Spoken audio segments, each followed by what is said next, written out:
आज गुजरात बहुत विकास कर चुका है और दुनिया भर के लोगों का आकर्षण का केंद्र बन चुका है।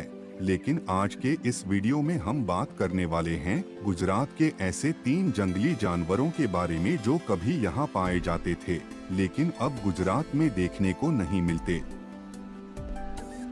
एक समय था जब गुजरात की खुली घास भूमि और कच्छ के इलाके में एशियाई चीता दौड़ता हुआ दिखाई देता था। माना जाता है कि 19वीं सदी और 20वीं सदी की शुरुआत तक यह पश्चिमी भारत के कई हिस्सों में पाया जाता था, लेकिन शिकार और रियासतों द्वारा अत्यधिक पकड़-धकड़ के कारण इसकी संख्या तेजी से घटती चली गई।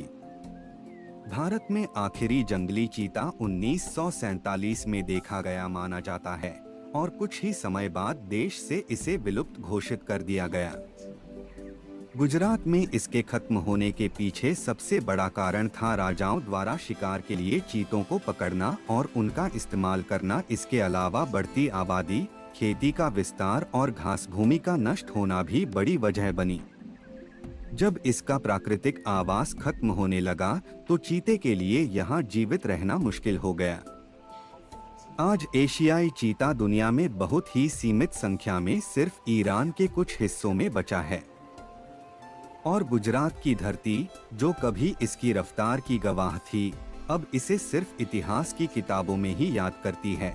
अगर आप ऐसे ही और अनसुने वन्यजीव इतिहास जानना चाहते हैं तो वीडियो को अंत तक जरूर देखिए।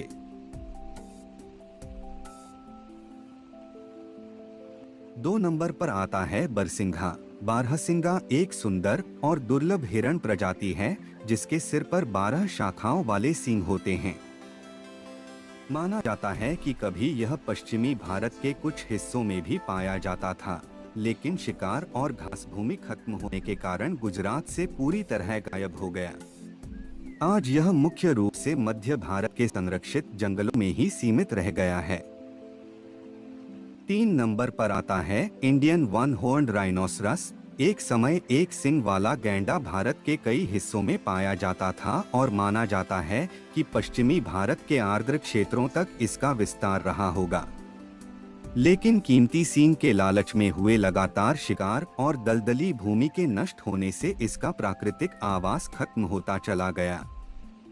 धीरे धीरे यह पश्चिमी भारत से पूरी तरह गायब हो गया और आज मुख्य रूप से असम के संरक्षित जंगलों में ही सुरक्षित है। प्रकृति की यही कहानी हमें चेतावनी देती है।